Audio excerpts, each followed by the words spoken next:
Shalom, selamat malam jemaat yang dikasihi Tuhan.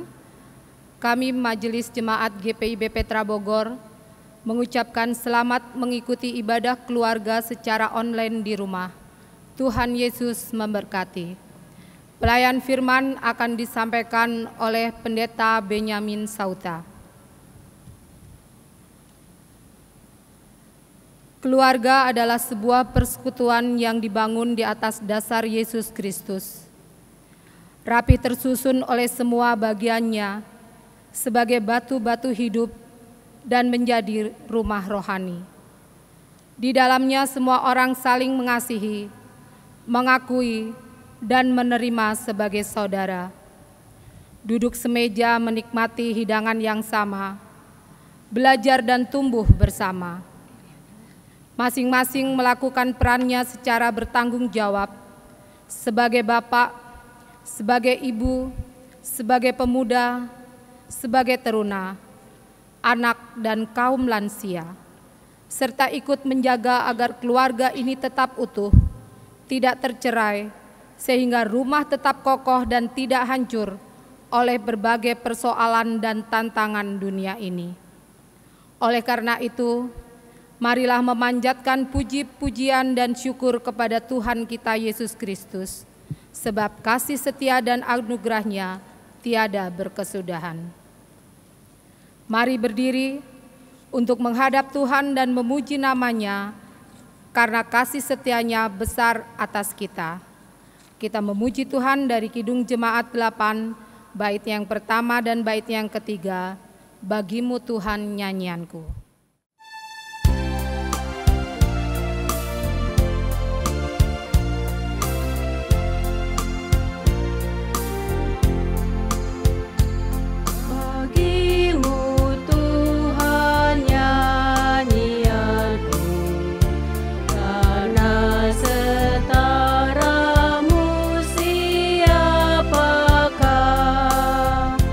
Hendak ku puji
Marilah kita merendahkan diri di hadapan hadirat Allah dan berdoa.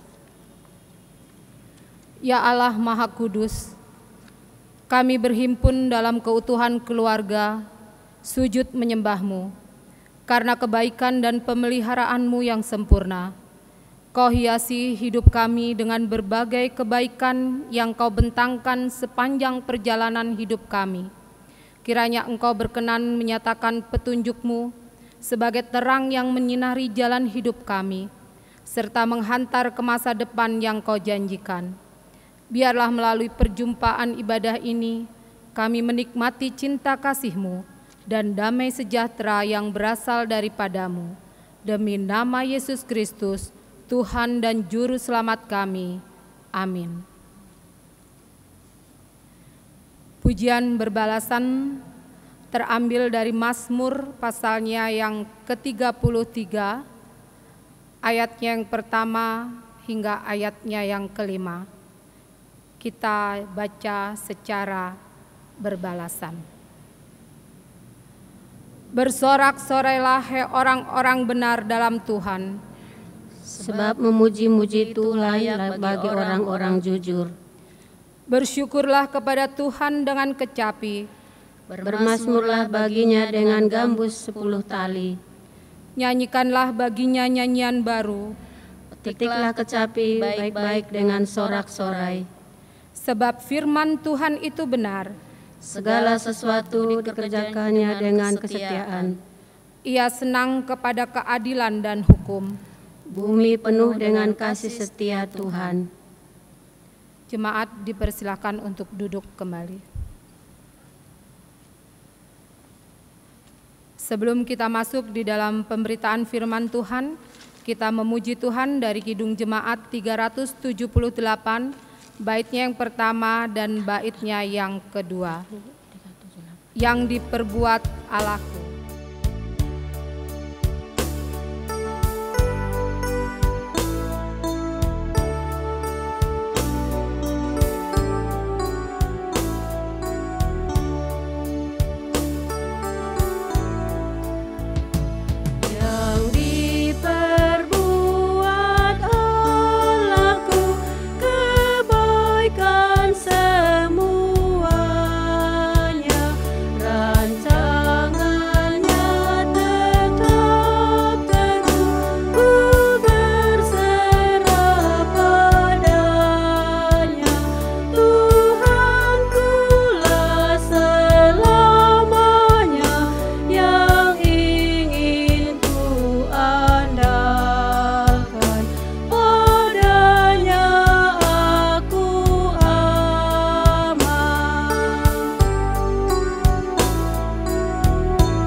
Bapak Ibu yang kekasih, kita sekarang masuk pada bagian pemberitaan firman Tuhan. Untuk itu kita terlebih dahulu mempersiapkan bacaan kita ya. Bacaan kita pada saat ini terambil dari kitab 1 Korintus pasal yang ke-13. 1 Korintus pasal yang ke-13 ayat 8 sampai ayat yang ke-13. Mari dengan Alkitab tetap terbuka kita berdoa mohon bimbingan Roh Kudus. Kita berdoa. Terima kasih Bapa, kami kembali mendapat kesempatan untuk mendengar dan merenungkan firman-Mu. Kiranya Tuhan menolong kami untuk memahaminya dan mengurapi hamba-Mu yang menyampaikannya. Bersabda Tuhan, karena kami anak-anak-Mu sedia untuk mendengarkannya. Demi Kristus Tuhan kami. Amin. Saudaraku, mari kita bangkit berdiri untuk mendengarkan sabda Tuhan dari 1 Korintus 13 ayat 8 sampai dengan ayatnya yang ke-13. Begini firman Tuhan. Kasih tidak berkesudahan, nubuat akan berakhir, bahasa roh akan berhenti, pengetahuan akan lenyap. Sebab pengetahuan kita tidak lengkap dan nubuat kita tidak sempurna. Tetapi jika yang sempurna tiba, maka yang tidak sempurna itu akan lenyap. Ketika aku kanak-kanak, aku berkata-kata seperti kanak-kanak. Aku merasa seperti kanak-kanak, aku berpikir seperti kanak-kanak. Sekarang sesudah aku menjadi dewasa, aku meninggalkan sifat kanak-kanak itu. Karena sekarang kita melihat dalam cermin suatu gambaran yang samar-samar. Tetapi nanti kita akan melihat muka dengan muka. Sekarang aku hanya mengenal dengan tidak sempurna, tetapi nanti aku akan mengenal dengan sempurna, seperti aku sendiri dikenal. Demikianlah tinggal ketiga hal ini, yaitu iman, pengharapan dan kasih. Dan yang paling besar diantaranya ialah kasih. Demikianlah sabda Kristus. Tuhan Yesus pernah berkata, yang berbahagia ialah mereka yang mendengarkan firman Allah dan memeliharanya. Terpujilah Kristus. Haleluya.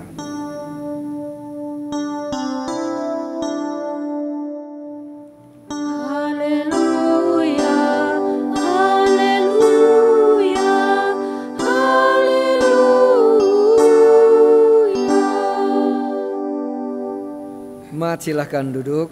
Bapak Ibu Saudara sekalian yang dikasihi dan yang diberkati Tuhan, teks bacaan kita secara menyeluruh diberi judul oleh Lembaga Alkitab Indonesia, yaitu kasih. Kalau kita lihat pasal sebelumnya, pasal 12, lalu pasal setelahnya yaitu pasal 14, maka ia banyak bercerita tentang karunia. Nah, nampaknya dalam konteks saat itu, karena macam-macam karunia didapatkan oleh jemaat Tuhan pada masa itu, maka terjadi juga semacam suatu persaingan, atau bisa juga menjadi sebuah kesombongan, bahwa aku punya karunia nubuat.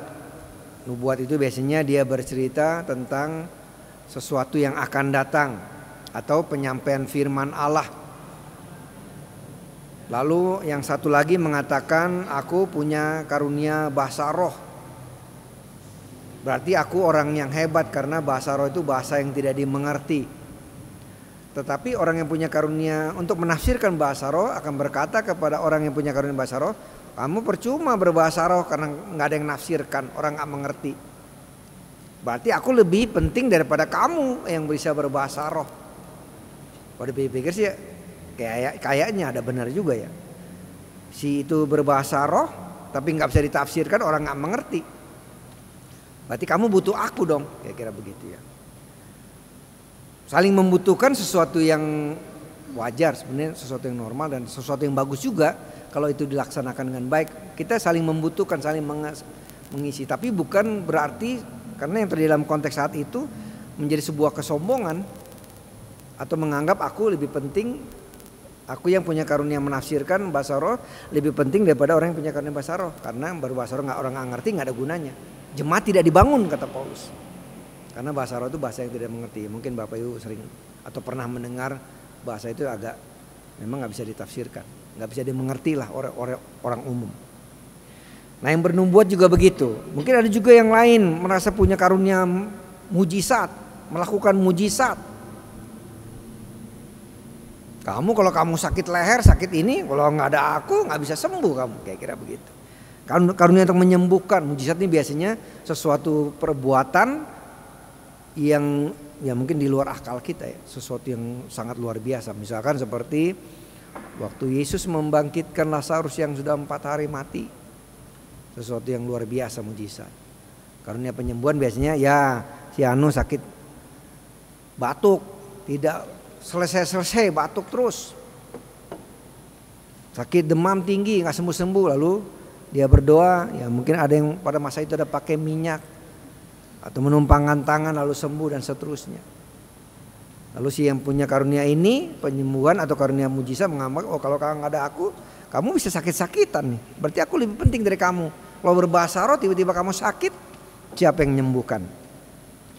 Nah kira-kira seperti itu gambarannya, sehingga terjadi pertengkaran, keributan. Mereka saling menonjolkan diri, saling menganggap lebih penting. Nah mereka lupa bahwa karunia-karunia yang Tuhan berikan itu bukan untuk kepentingan mereka, bukan untuk menjadi sebuah kesombongan, tapi karunia itu dipakai untuk membangun jemaat, menyampaikan pesan-pesan Tuhan. Bahwa mereka yang punya karunia itu namanya karunia roh, artinya Roh Kudus ya. Roh Kudus lah yang memberikan karunia itu, tujuannya bukan supaya kita menjadi sombong, tapi supaya kita bisa melakukan sesuatu untuk membangun persekutuan itu. Nah ini yang tidak dimengerti, yang disalah mengerti oleh mereka yang punya karunia. Lalu akhirnya mereka mungkin ada di situ yang tidak punya karunia menurut mereka. Saya nggak bisa bahasa roh, nggak bisa mujizat dan sebagainya. Berarti aku nggak berguna dong. Menjadi rendah diri, bukan rendah hati, tapi rendah diri. Aku nggak punya apa-apa nih Pak. Nah orang yang seperti itu, kalau Paulus katakan di ayat ke-11 gini, ayat ke-11 ya, 1 Korintus 13 tadi, ketika aku kanak-kanak, aku berkata-kata seperti kanak-kanak katanya. Aku merasa seperti kanak-kanak, aku berpikir seperti kanak-kanak. Jadi kita lihat begini, nampaknya yang Paulus maksudkan, kalau kita mempunyai sifat seperti kanak-kanak tadi, atau orang yang membanggakan diri dengan karunia, merendahkan orang yang punya karunia lain, dia sebenarnya seperti kanak-kanak. Seperti itu maksud Paulus. Sekarang kata Paulus, sesudah aku menjadi dewasa, aku meninggalkan sifat kanak-kanak. Ini sifat kanak-kanak bisa dibilang ya apa? Sifat kekanak-kanakan ya. Jadi cara berpikir yang picik. Cara berpikir yang tidak mengerti tentang pemikiran Tuhan. Itu orang yang dewasa yang bisa mengerti tentang hal itu. Nah Paulus coba memberikan penekanan itu. Ini sekarang kita lihat tentang karunia, bahwa karunia itu ada. Itu pertama. Kedua, karunia itu berasal dari Roh Kudus, roh yang tinggal dalam diri kita. Ketika Anda dan saya percaya, maka roh itu tinggal dalam diri kita. Karena hanya roh itu yang bisa membuat kita percaya pada Yesus Kristus. Roh itu yang menolong kita untuk bisa percaya pada Yesus Kristus. Semacam meterai, dia meterai. Lalu setiap orang yang dihinggapi oleh roh, dia pasti punya karunia walaupun cuma satu.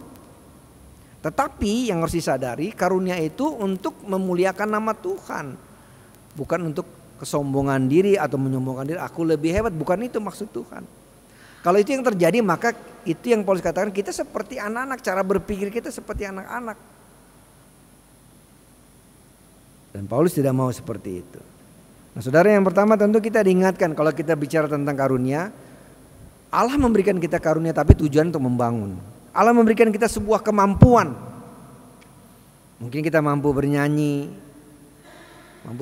di gereja, mampu bermain musik, mampu mungkin ya teman-teman yang tim multimedia punya kemampuan. Nggak semua orang bisa bermain media itu untuk ibadah seperti saat ini, tidak semua orang.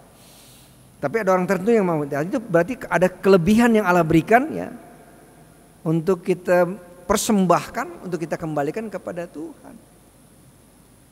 Ada hal-hal lain yang Tuhan berikan bagi kita ya, mungkin berupa harta bisa. Ketika kita diberikan Tuhan harta, apakah kita menutup hati melihat teman-teman kita yang sedang susah dalam masa COVID-19 ini? Apakah kita menutup hati kita, menutup mata kita, mata hati kita tutup, kita nggak mau melihat? Padahal Tuhan juga memberikan itu. Ayo lebih berbahagia memberi daripada menerima. Artinya Tuhan juga mau kita menjadi penyalur berkat yang berasal dari Tuhan. Nah saudara yang kekasih, kita lihat bahwa apa yang Allah berikan memang untuk memuliakan nama Dia, untuk menolong orang lain, untuk membangun persekutuan kalau dalam gereja, membangun tubuh Kristus. Jadi tidak ada hal, karena itu pemberian Allah, tidak ada satu hal atau kesempatan untuk kita meninggikan diri, menyombongkan diri. Mampu berkhotbah misalnya, mampu memberi pengajaran, itu semua karunia Tuhan. Tuhan karuniakan untuk memberitakan Injilnya, untuk berbuat baik, untuk berbuat sesuatu, menolong orang dan seterusnya. Nah, ini hal yang pertama, kita diingatkan tentang karunia-karunia itu. Nah, hal yang kedua yang disoroti dalam 1 Korintus 13 ini tentang kasih. Nah, ini penting. Saudara kekasih, kita lihat ya. Kalau orang tidak memiliki kasih atau kasih itu tidak hidup dalam diri dia, maka orang itu bisa jadi sombong. Karena aku lihat di ayat-ayat sebelumnya ya, ayat keempat katakan begini. Apa sih kasih itu? Kasih itu sabar katanya. Kasih itu murah hati, tidak cemburu, tidak memegahkan diri dan tidak sombong. Jadi orang Kristen yang sudah dewasa, kasih Tuhan itu hidup dalam diri dia. Otomatis ketika dia mempersembahkan karunia tadi, dia gak akan sombong. Karena dia sadar, orang dewasa sadar ini pemberian Tuhan kok. Apa yang mau disombongkan? Yang memberikan aja gak sombong, yaitu Roh Kudus. Yang memberikan aja gak sombong, yaitu Tuhan Yesus. Dia Raja dan segala Raja, mau turun ke dunia menjadi sama seperti manusia. Dia wujudkan kasih itu. Nah, apakah kita seperti itu? Nah, lihat kaitannya, karunia kasih. Jadi dasarnya adalah kasih. Kalau kasih itu hidup dalam diri kita, ketika kita menerima kasih Allah, anugerah Allah yang karena begitu besar kasih Allah, kita menerima kasihnya, maka biarlah kasih itu hidup, lalu kita salurkan dalam perbuatan-perbuatan yang benar. Ya, tidak melakukan yang tidak sopan, tidak mencari keuntungan sendiri, tidak pemarah, tidak menyimpan kesalahan orang lain. Itu artinya orang yang suka dendam. Jadi orang yang dipenuhi kasih gak akan dendam. Apakah kita masih dendam sama orang-orang tertentu dalam persekutuan kita misalkan ya? Gereja jalan melayani, kita rajin melayani tapi masih suka menyimpan kesalahan orang lain. Orang bilang akar pahit, kok orang Kristen punya akar pahit. Orang Kristen gak punya akar pahit. Kalau pil kina memang akarnya pahit, pohon kina itu. Tapi orang Kristen gak punya, gak boleh punya akar pahit. Kenapa? Karena Tuhan. Bukankah kita sering atau selalu membuat kepahitan dalam hati Tuhan oleh perilaku kita. Tapi Tuhan oleh kasih yang besar mengasihani kita, mengampuni kita. Gak boleh kita seperti itu. Tentu itu ada kaitan juga ada orang yang pemarah. Dengar namanya, oh si itu, wah langsung kita marah karena kita benci. Karena tadi menyimpan kesalahan itu. Dan hal terus selanjutnya diceritakan dalam 1 Korintus 13 tentang kasih. Saudara kita lihat kasih seperti itu. Nah Paulus ada satu di ayat yang kedua sangat menarik sekali nih. Lihat ya. Sekalipun aku mempunyai karunia yang untuk bernubuat, katanya yang tadi saya bilang tentang karunia. Aku mengetahui segala rahasia, hebat dia tahu segala macam rahasia nih. Memiliki seluruh pengetahuan, bukan main. Sekalipun aku memiliki iman yang sempurna untuk memindahkan gunung. Bayangkan segala macam gunung dipindahin. Ya Gunung Mulia aja gak bisa dipindahin. Gunung Mulia mungkin dia datang ke Keramat misalnya dipindah itu Gunung Mulia tuh. Tapi toko buku ya. Jadi kalau orang bisa memindahkan gunung, maka orang akan luar biasa mengatakan, Pendeta B ini bukan main tuh imannya. Gunung-gunung dipindah-pindah, ditukar-tukar. Gunung Semeru dipindah ke Jawa Tengah. Gunung Selamat, si Selamat dipindah ke Jawa Timur. Saking hebatnya. Tapi Paulus bilang apa? Tetapi jika aku tidak mempunyai kasih, aku sama sekali tidak berguna. Nah, ini penting. Tidak berguna bagi siapa? Ya bagi Tuhan pertama. Juga bagi orang lain. Kasih membuat Anda dan saya selalu rendah hati. Selalu menganggap orang lain juga sama pentingnya dengan saya. Kasih membuat Anda dan saya atau mendorong Anda dan saya untuk selalu berbuat baik. Ingat, kasih itu tidak membuat orang menjadi celaka, menjadi binasa ya. Kasih itu kadang-kadang juga waktu kita menerapkan kasih orang gak suka. Tapi kasih itu selalu membawa pada keselamatan, membawa orang pada jalan yang benar. Misalkan contoh begini, suami kita nih pada keluarga ya, suami kita atau istri kita berbuat jahat, kasih tahu. Oh nanti dia tersinggung Pak, suami saya galak, kasih tahu. Masa bodoh amat ya? Harus kasih tahu, nggak boleh apa gitu. Kenapa kita gitu? Karena kita mengasihi suami kita. Karena Tuhan marah terhadap orang-orang yang jahat, termasuk anak-anaknya. Nggak boleh kita berbuat jahat. Misalkan soal istri kita dendam sama si A, si I, dalam jemaat kan suka ada gitu dalam jemaat, dendam deh semua itu. Oh saya nggak suka sama si ini si anu.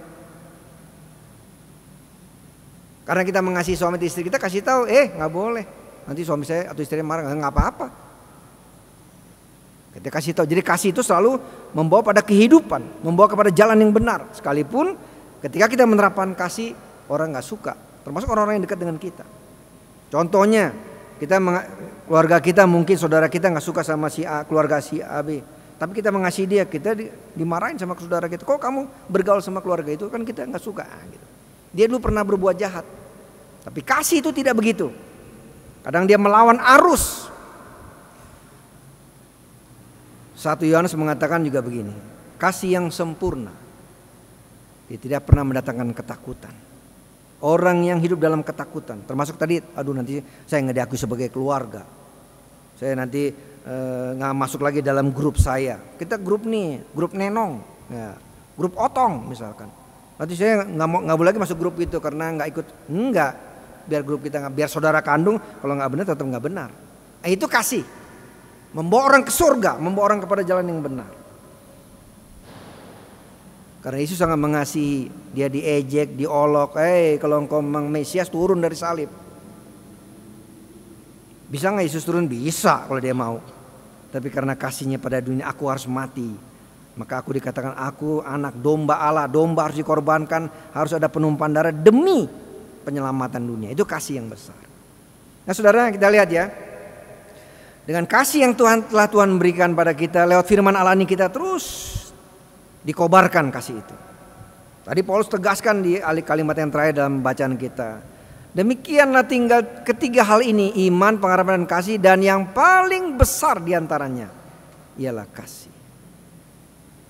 Nah, kiranya firman Tuhan ini boleh kita mengerti, lalu kita pegang teguh, lalu kita lakukan dalam hidup kita. Mari kita berbuat kasih, berbuat seperti apa yang Tuhan kehendaki.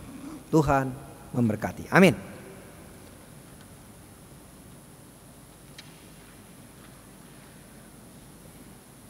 Mari jemaat Tuhan, kita memuji Tuhan lewat Kidung Jemaat 178 bait 1 dan bait yang kedua.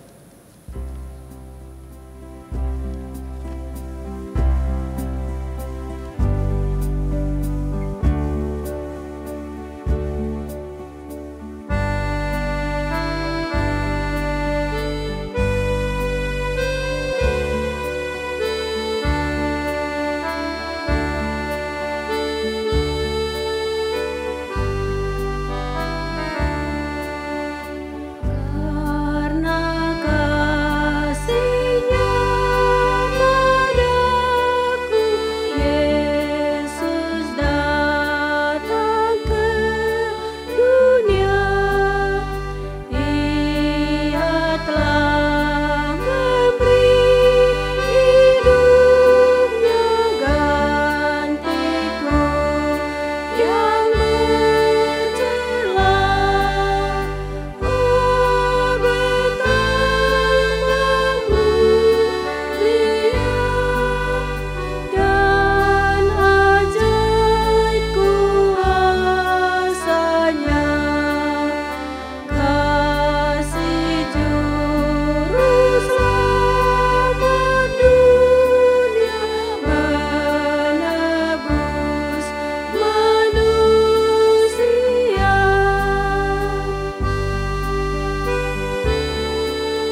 Bapak Ibu, saudara sekalian, mari kita masuk dalam bagian doa syafaat. Mari kita berdoa.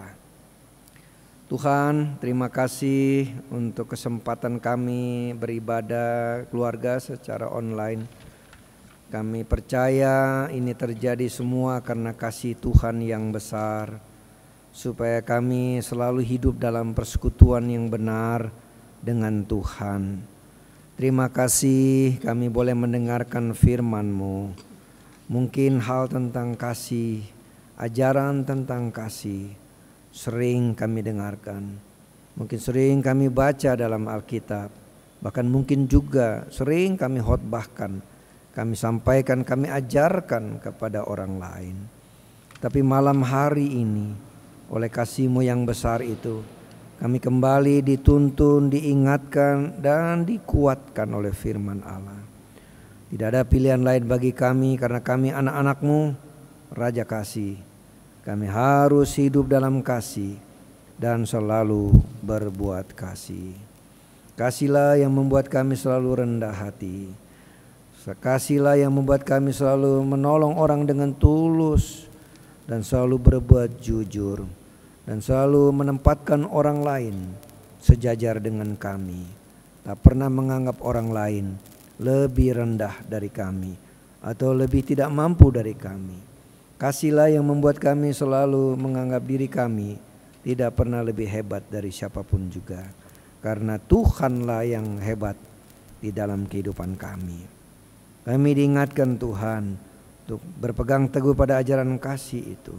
Kami diingatkan juga ketika Tuhan memberikan karunia-karunia bagi kami, kemampuan-kemampuan tersendiri, talenta-talenta atau berkat-berkat, maka kami pertama meyakini semua adalah pemberian Roh Tuhan kepada kami.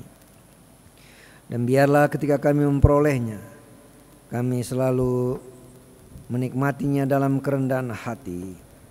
Kami membagikan atau menyatakan karunia-karunia itu, talenta atau apapun berkat yang Tuhan berikan, untuk menolong orang lain, untuk melayani Tuhan dengan sungguh, dengan rendah hati. Dan oleh berkat Tuhan, apa yang kami lakukan sungguh-sungguh menjadi berkat bagi orang lain. Jauhkanlah diri kami dari sifat sombong. Tuhan, Engkau mengenal setiap pribadi kami. Hamba-Mu berdoa untuk seluruh umat-Mu, GPIB Petra Bogor, atau saudara-saudara kami yang saat ini ikut ambil bagian dalam ibadah online keluarga ini. Tuhan, Kau berkati setiap pribadi mereka. Kau berkati setiap keluarga rumah tangga umat-Mu dengan segala suka duka yang sedang mereka hadapi. Dalam masa-masa wabah COVID-19 ini Tuhan, banyak hal yang dialami oleh umat-Mu. Bapa Sorgawi, tolonglah mereka, kuatkan mereka dengan Roh-Mu. Ingatkan, sadarkan dan yakinkan mereka bahwa Tuhan Yesus sungguh-sungguh mengasihi mereka. Itu artinya Tuhan Yesus tak akan pernah membiarkan mereka. Biarlah dengan rendah hati, dengan penuh keyakinan, mereka terus bergantung pada Tuhan. Peliharakanlah umat-Mu, berikan kecukupan apa yang mereka butuhkan. Engkau menolong mereka dalam segala keadaan mereka masing-masing. Biar damai dan sukacita dari Tuhan selalu memenuhi hati, pikiran dan perasaan umat-Mu, sehingga mereka selalu bersyukur, selalu memuji dan membesarkan nama Tuhan. Terima kasih Bapa Surgawi, terima kasih untuk segala sesuatu yang Kau berikan bagi kami. Mari Tuhan, Kau menolong GPIB Jemaat Petra Bogor. Kau menolong seluruh jajaran GPIB, fungsi Sinode GPIB dengan seluruh stafnya. Kau menolong para pemimpin kami dalam memimpin bangsa negara ini. Tuhan berikan kemampuan, hikmat, akal budi, khususnya bagi Bapak Presiden Jokowi. Tuhan tolong beliau dalam menghadapi apa yang sedang dirasakan, dialami oleh bangsa negara ini. Kuatkan beliau, berikan kesehatan, kekuatan. Bersama Wakil Presiden, para menteri, mereka bahu-membahu terus menjalankan tugas demi kebaikan, demi kesejahteraan masyarakat bangsa negara Indonesia. Biar kami sebagai anggota masyarakat yang dipimpin, kami juga dengan sungguh-sungguh ikut mendukung program yang dicanangkan oleh pemerintah lewat hamba-Mu Bapak Presiden dan Wakil Presiden, para petinggi kami. Terima kasih Bapak Surgawi. Kami bersyukur juga untuk setiap kami yang boleh melayani. Para presbiter, pemandu lagu, pemain musik, Tuhan berkati. juga tim multimedia. Tuhan berkati. Biarlah dengan berkat Tuhan yang kami lakukan ini, maka pelayanan ibadah ini, ibadah keluarga ini, boleh menjadi berkat bagi setiap umat-Mu yang ambil bagian dalam ibadah keluarga online ini. Terima kasih Bapa, memberkati para pelayan-Mu. Tuhan selalu mengasihani kami oleh kasih-Mu yang besar. Terima kasih Bapa Surgawi. Inilah doa kami tak sempurna, sempurnakan, dengarkanlah. Karena doa ini kami panjatkan di dalam nama Tuhan Yesus Kristus yang sudah mengajar kami berdoa. Bapa kami yang di sorga, dikuduskanlah nama-Mu. Datanglah kerajaan-Mu, jadilah kehendak-Mu di bumi seperti di sorga. Berikanlah kami pada hari ini makanan kami secukupnya. Dan ampunilah kami akan kesalahan kami, seperti kami mengampuni orang yang bersalah pada kami. Dan jangan bawa kami ke dalam pencobaan, tetapi lepaskanlah kami daripada yang jahat.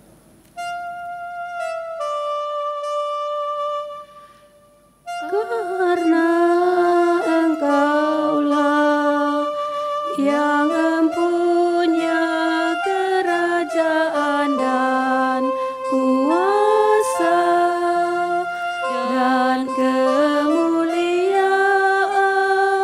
sampai selama-lamanya. Amin.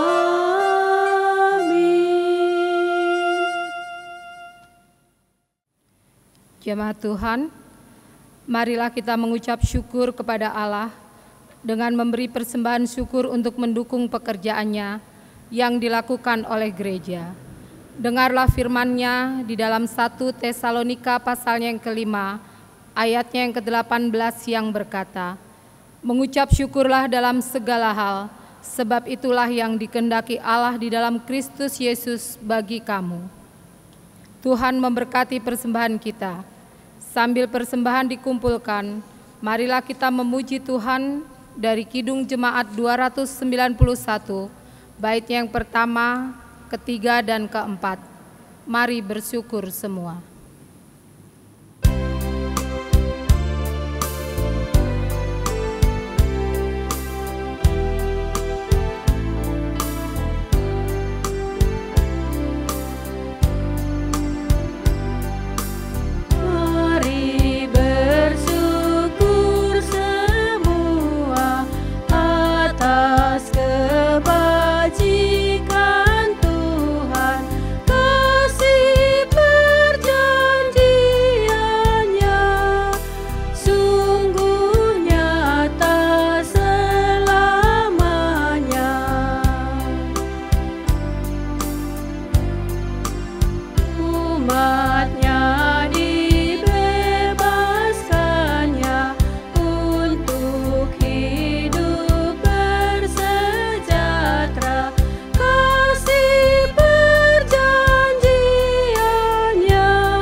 Mari berdiri untuk menyerahkan persembahan ini kepada Tuhan dalam doa syukur.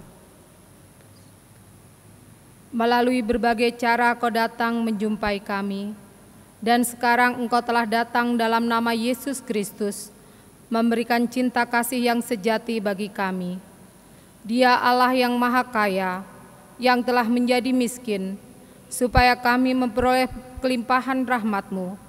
Oleh cinta kasih-Nya saja, kami digerakkan untuk memberikan apa yang kami terima dari tangan-Mu sendiri. Kiranya Dikau berkenan merahmati hidup kami, serta pakailah pemberian ini untuk pelayanan kasih dan keadilan. Amin.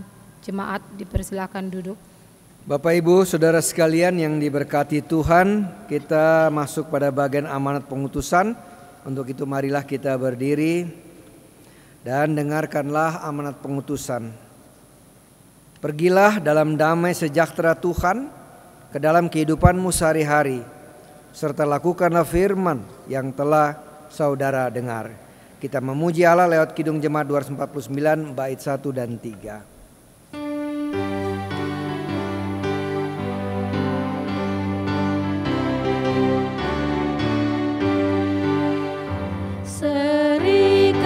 Persaudaraan berdirilah teguh, sempurnakan persatuan di dalam Tuhanmu, bersama-sama majulah dikuatkan iman, berdamai bersejahtera dengan pengasihan,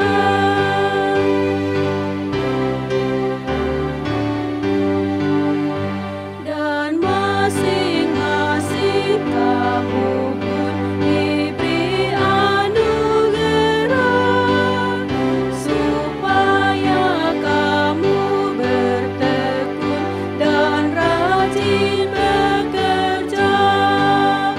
Hendaklah hatimu rendah, tahu Tuhan berpesan, jemaat menurut firman-Nya berkasih-kasihan. Saudara yang kekasih, arahkanlah hati dan pikiranmu kepada Tuhan, serta terimalah berkat-Nya. Kiranya anugerah Tuhan Yesus Kristus, pengasihan Allah Bapa yang memelihara dan memimpin kamu dalam kuasa Roh Kudus, tinggal menyertai keluarga kita di sini, sekarang dan sampai selama-lamanya.